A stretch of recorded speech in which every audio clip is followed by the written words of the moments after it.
नमस्कार, दिल्ली न्यूज में आपका बहुत बहुत स्वागत है। चलिए देखते हैं आज की 25 फटाफट काम की और महत्वपूर्ण बड़ी खबरों को।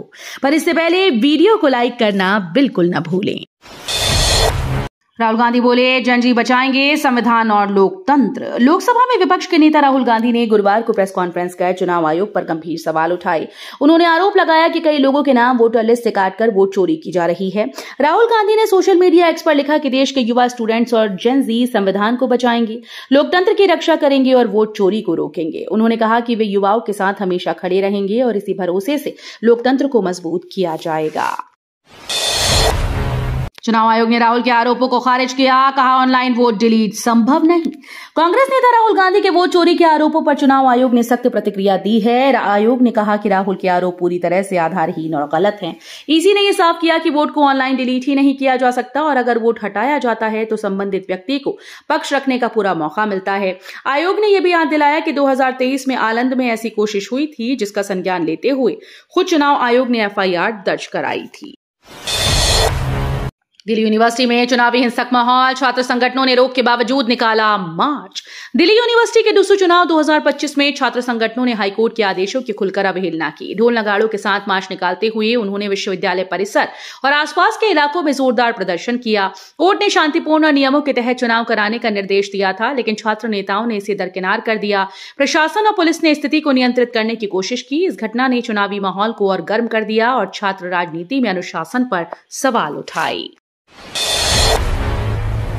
दिल्ली हाईकोर्ट का बड़ा आदेश, 75% उपस्थिति से कम पद छात्र नहीं लड़ सकेंगे डुसू चुनाव। दिल्ली यूनिवर्सिटी छात्र संघ चुनाव के बीच हाईकोर्ट ने अहम फैसला सुनाया। अदालत ने यह साफ किया कि जिन छात्रों की कक्षाओं में उपस्थिति 75% से कम है, वे डुसू चुनाव नहीं लड़ पाएंगे। कोर्ट का मानना है कि छात्र राजनीति शिक्षा से अलग नहीं हो सकती और पढ़ाई में गंभीरता दिखाना अनिवार्य है। इस आदेश के बाद कई उम्मीदवारों की उम्मीदवारी पर संकट खड़ा हो सकता है। कॉलेज प्रशासन ने भी छात्रों से नियमों का पालन करने और पढ़ाई को प्राथमिकता देने की अपील की। एक पेड़ मां के नाम अभियान में सीएम रेखा गुप्ता ने लगाया पौधा, 72 देशों के राजनयिक बने सहभागी। दिल्ली से पर्यावरण संरक्षण का एक सशक्त संदेश दिया गया। मुख्यमंत्री रेखा गुप्ता ने एक पेड़ मां के नाम अभियान के तहत एक पौधा लगाया। इस खास मौके पर 72 देशों के राजनयिक भी शामिल हुए और अभियान का हिस्सा बने। सीएम ने कहा कि यह पहल सिर्फ पौधारोपण तक सीमित नहीं, बल्कि हमारी आने वाली पीढ़ियों के लिए भी हरित विरासत छोड़ने का संकल्प है। विदेशी प्रतिनिधियों ने इस प्रयास की सराहना की और इसे वैश्विक स्तर पर अपनाने की जरूरत बताई। दिल्ली में भी शुरू हुई एसआईआर प्रक्रिया। 2002 की वोटर लिस्ट बनी आधार। दिल्ली में अब बिहार की तरह एसआईआर यानी स्पेशल इंटेंसिव रिवीजन प्रक्रिया शुरू हो गई है। इस अभियान के तहत 2002 की वोटर लिस्ट को आधार मानकर मतदाता सूचियों की गहन जांच होगी।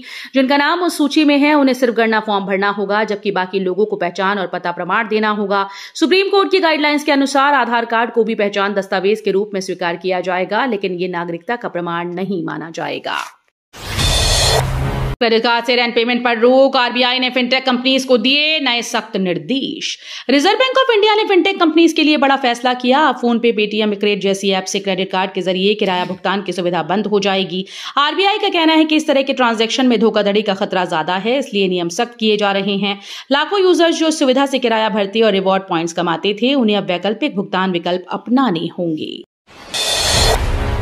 जोसलिन नंदिता चौधरी ने डुसू चुनाव में मतदान प्रक्रिया की निगरानी की। दिल्ली यूनिवर्सिटी छात्र संघ चुनाव के बीच एनएसयूआई की उम्मीदवार जोसलिन नंदिता चौधरी ने कॉलेज परिसर का दौरा कर वोटिंग प्रक्रिया का जायजा लिया।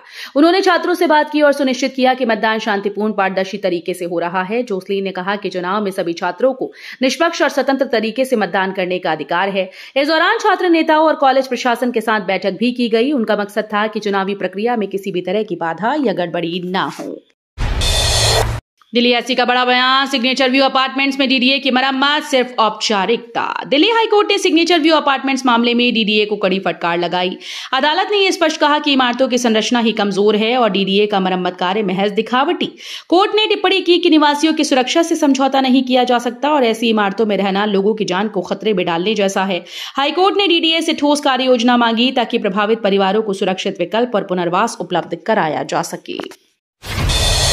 दिल्ली में हर बच्चा बनेगा एआई एम्बेसडर, शिक्षा मंत्री का बड़ा ऐलान। दिल्ली सरकार ने शिक्षा के क्षेत्र में एक नई पहल शुरू की। शिक्षा मंत्री ने घोषणा की है कि राजधानी के हर बच्चे को एआई एम्बेसडर बनाया जाएगा। इसका उद्देश्य बच्चों को शुरुआती स्तर से ही आर्टिफिशियल इंटेलिजेंस की समझ और डिजिटल कौशल देना है।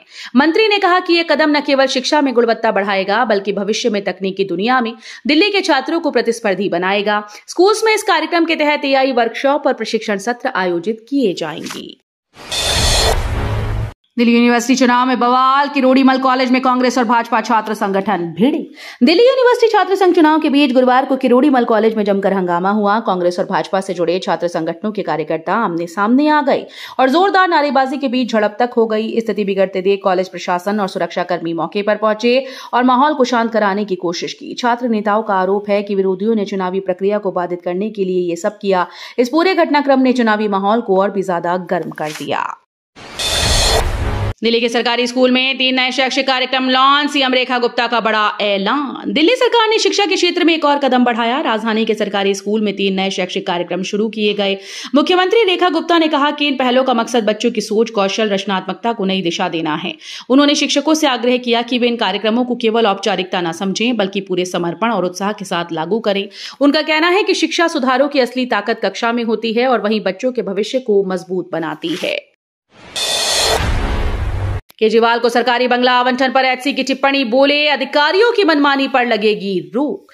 दिल्ली हाईकोर्ट ने पूर्व मुख्यमंत्री अरविंद केजरीवाल को सरकारी बंगला दिए जाने के मामले में सख्त रुख अपनाया है। अदालत ने साफ कहा कि सरकारी आवास का आवंटन किसी भी स्थिति में अधिकारियों की मनमानी से नहीं हो सकता। ये प्रक्रिया पूरी तरह नियमों और पारदर्शिता पर आधारित होनी चाहिए।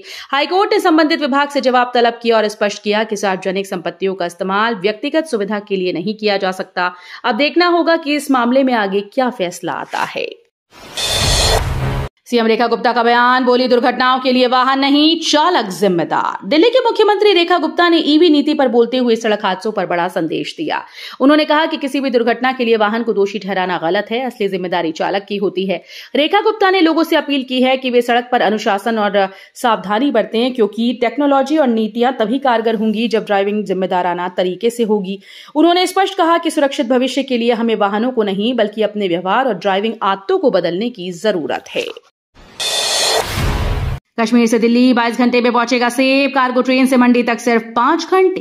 कश्मीर के सेब अब दिल्ली मंडी में पहले से कहीं तेज पहुंचेंगे। हाल ही में शुरू हुई कार्गो ट्रेन की सुविधा से सेब को कश्मीर से दिल्ली तक केवल 22 घंटे में भेजा जा सकता है। मंडी तक पहुंचने में अभी सिर्फ 5 घंटे लगेंगे। इससे न सिर्फ ताजगी बनी रहेगी बल्कि किसानों को भी बेहतर दाम मिलने की संभावना बढ़ेगी। कृषि विशेषज्ञों के अनुसार ये पहल आपूर्ति श्रृंखला को मजबूत करेगी और उपभोक्ताओं के लिए बेहतर गुणवत्ता वाले सेब सुनिश्चित करेगी। दिल्ली पुलिस की गाड़ी ने सड़क किनारे सो रहे शख्स को कुचला, मौके पर मौत। राजधानी दिल्ली से आई एक दर्दनाक खबर ने सबको झकझोर दिया। सड़क किनारे सो रहे व्यक्ति को दिल्ली पुलिस की गाड़ी ने कुचल दिया। टक्कर इतनी भीषण थी कि शख्स ने मौके पर ही दम तोड़ दिया। प्रत्यक्षदर्शियों का कहना है कि गाड़ी तेज रफ्तार में थी और चालक ने नियंत्रण खो दिया। घटना का वीडियो अब सोशल मीडिया पर तेजी से वायरल हो रहा है, जिससे लोगों में गुस्सा और आक्रोश साफ देखा जा सकता है। सवाल उठ रहा है कि जब सुरक्षा देने वाली पुलिस ही हादसा कर दे तो जिम्मेदार कौन? भारत अमेरिका टैरिफ विवाद में मिलेगी राहत, सऊदी पाक डील से बड़ी टेंशन।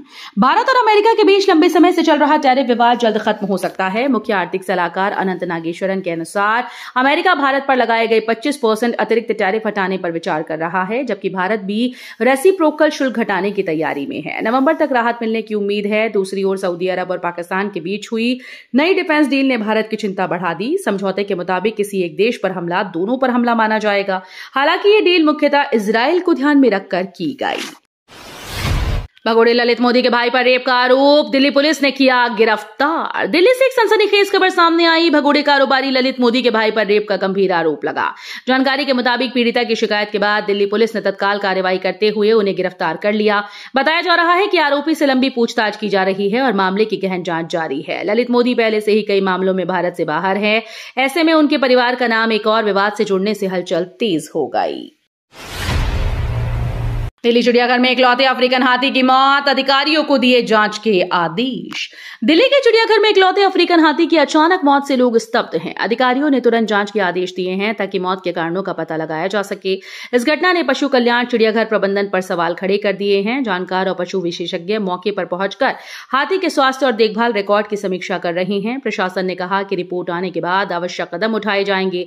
भविष्य में ऐसी घटनाओं को रोकने के लिए सुरक्षा और देखभाल बढ़ाई जाएगी। दिल्ली में बाढ़ से बुरी हालत, यमुना किनारे हरित क्षेत्र और पेड़ पौधों को भारी नुकसान। दिल्ली में यमुना के उफनते पानी ने हड़कंप मचा दिया। शहर के यमुना किनारे स्थित पार्कों को भारी नुकसान पहुंचा। बाढ़ की वजह से पेड़ पौधे बर्बाद हुए और हरित क्षेत्रों की हालत चिंताजनक हो गई। अधिकारियों ने तुरंत नुकसान का आकलन शुरू कर दिया, राहत कार्यों की योजना बनाई। स्थानीय लोगों का कहना है कि कई सालों से संजोए गए हरित क्षेत्रों को ये बाढ़ बुरी तरह से प्रभावित कर रही है। पर्यावरण विशेषज्ञ भी इस घटना को चिंता का विषय बता रहे हैं। अशोक विहार में सीवर हादसा, सफाई के दौरान 4 मजदूर फंसे, एक की मौत। दिल्ली के अशोक विहार इलाके से दर्दनाक खबर सामने आई। एक सोसाइटी में सीवर की सफाई करने उतरे 4 मजदूर अचानक भीतर फंस गए। दम घुटने से एक मजदूर की मौके पर मौत हुई, जबकि बाकी 3 को निकालने के लिए रेस्क्यू ऑपरेशन चलाया गया। प्रत्यक्षदर्शियों का कहना है कि मजदूर बिना सुरक्षा उपकरणों के सीवर में उतरे थे। हादसे के बाद इलाके में अफरा तफरी का माहौल है। पुलिस और प्रशासन मामले की जांच कर रहे हैं और लापरवाही की भी जांच की जा रही है। दिल्ली में प्रॉपर्टी मालिकाना हक पाना मुश्किल, पीएम स्कीम में 6 साल में 1% भी प्रगति नहीं। दिल्ली में प्रॉपर्टी का मालिकाना हक पाना अब भी आसान नहीं। प्रधानमंत्री के नाम पर शुरू की गई जिस स्कीम के तहत लाखों रुपए को लोगों को अपने मकानों का स्वामित्व मिलना था, वो पूरी तरह से बेअसर साबित हो रही है। चौंकाने वाली बात यह है कि 6 साल बीत जाने के बाद भी इस योजना की प्रगति 1% तक नहीं हुई। आंकड़ों से यह साफ है कि ना तो प्रक्रिया तेज हुई, न लोगों की समस्याएं हल हुई। अब सवाल उठ रहा है कि दिल्ली वासियों का यह सपना कब हकीकत बनेगा। दिल्ली पुलिस का ऑपरेशन क्लीन, गैंगस्टर्स के ठिकानों पर ताबड़तोड़ रेड। दिल्ली और हरियाणा में गैंगस्टर्स के खिलाफ दिल्ली पुलिस ने बड़ी कार्रवाई की है। 7 कुख्यात गैंगस्टर्स के नेटवर्क पर शिकंजा कसते हुए पुलिस ने 58 अलग अलग ठिकानों पर एक साथ छापेमारी की। कार्रवाई का मकसद इन गिरोहों की आपराधिक गतिविधियों को तोड़ना और उनके नेटवर्क को खत्म करना है। पुलिस सूत्रों के मुताबिक छापों के दौरान कई अहम दस्तावेज और डिजिटल सबूत मिले। इस ऑपरेशन से यह साफ है कि राजधानी और आसपास के इलाकों में अपराधियों पर नकेल कसने के लिए पुलिस पूरी तरह से एक्शन मोड में है। गगनप्रीत की याचिका पर अदालत सख्त, कहा जांच पूरी होने तक हिरासत जरूरी। दिल्ली के चर्चित BMW हादसा केस में आरोपी गगनप्रीत को अदालत से राहत नहीं मिली। कोर्ट ने उसे 27 सितंबर तक न्यायिक हिरासत में भेज दिया है। सुनवाई के दौरान गगनप्रीत ने दलील दी कि वो निर्दोष है और उसे फंसाया जा रहा है, लेकिन अभियोजन पक्ष ने तर्क दिया कि मामले की जांच अभी अधूरी है और आरोपी को बाहर आने देने से गवाहों पर असर पड़ सकता है। अदालत ने दोनों पक्षों को सुनने के बाद कहा कि जांच पूरी होने तक गगनप्रीत की हिरासत जरूरी है। चुनावी गड़बड़ी का दावा, आप बोली, नई दिल्ली क्षेत्र में बनाए गए हजारों फर्जी वोट। नई दिल्ली विधानसभा सीट से जुड़ा बड़ा दावा आम आदमी पार्टी ने किया। आपका कहना है कि इस क्षेत्र में 10,000 से ज्यादा फर्जी वोट बनाने की अपील हुई। पार्टी नेताओं ने इसे लोकतंत्र पर हमला बताते हुए चुनाव आयोग से तुरंत हस्तक्षेप और जांच की मांग की। आपका आरोप है कि विपक्षी दल चुनाव को प्रभावित करने के लिए मतदाता सूची में हेरफेर कर रहे हैं। अब निगाहें चुनाव आयोग पर हैं कि क्या वो इन आरोपों की जांच कर कार्रवाई करेगा। तो ये थी आज की बड़ी खबरें। रोजाना ऐसे ही सबसे पहले अपडेट पाने के लिए चैनल को सब्सक्राइब करना बिल्कुल न भूलें। धन्यवाद।